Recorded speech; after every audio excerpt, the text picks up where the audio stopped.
Learning Lipids with Mr. Oleic. Meet Mr. O. He lives in a nice little house. Mr. O doesn't always eat very healthy.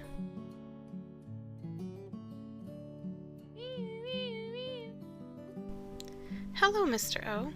I see that you've had a mild heart attack, and I'd like to talk to you about your diet. Let's start with the basics. Fatty acids. Fatty acids are carboxylic acids that typically contain between 12 and 20 carbon atoms. Fatty acids usually have an even number of carbon atoms because they are built from two carbon molecules. Fatty acids differ from one another in the number of carbon atoms that they contain and in their number of carbon-carbon double bonds. Three types of fatty acids are saturated, monounsaturated, and polyunsaturated.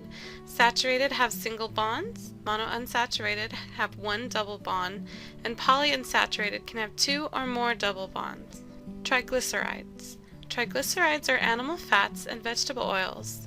Triglycerides are molecules in which three fatty acid residues are joined to glycerol by ester bonds. Here is an example of a triglyceride.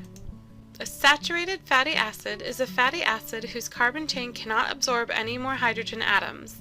These are found chiefly in animal fats and only have single bonds. Unsaturated fatty acids. An unsaturated fatty acid is a fatty acid in which there is at least one double bond within their fatty acid chain. A fatty acid chain is monounsaturated if it contains one double bond, and polyunsaturated if it contains more than one double bond. Where double bonds are formed, hydrogen atoms are eliminated. Thus, a saturated fat has no double bonds and has the maximum number of hydrogen bonded to the carbons. Thus, a saturated fat has no double bonds and has the maximum number of hydrogen bonded to the carbons, and therefore is saturated with hydrogen atoms. Cis. Double bonds in unsaturated fatty acids interact less efficiently because of their shape, resulting in weaker London forces. These acids have lower melting and boiling points and are naturally occurring in nature. Trans. Hydrocarbon tails in a saturated fatty acid interact through relatively strong London forces, resulting in higher melting and boiling points. Catalytic hydrogenation. When enough H2 is supplied, an unsaturated triglyceride is converted to a saturated triglyceride. In terms of diet, hydrogenation is the process of heating liquid vegetable oil and combining it with hydrogen gas. These are called trans fats. Partially hydrogenated. When H2 is limited, only some of the carbon-carbon double bonds are removed. So what does all this mean?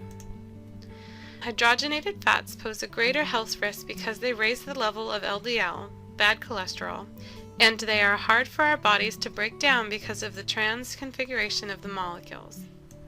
So, Mr. O, do you have a better understanding of the lipids and the molecules that they are made of? I hope so. Just remember to eat a balanced diet, without a lot of saturated and trans fats, to stay healthy in the future. Let's check your learning. Is this molecule saturated or unsaturated?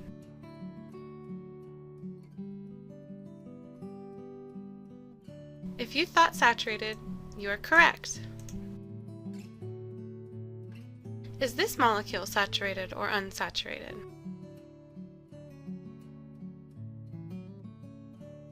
If you thought unsaturated, you are correct. Thank you for watching.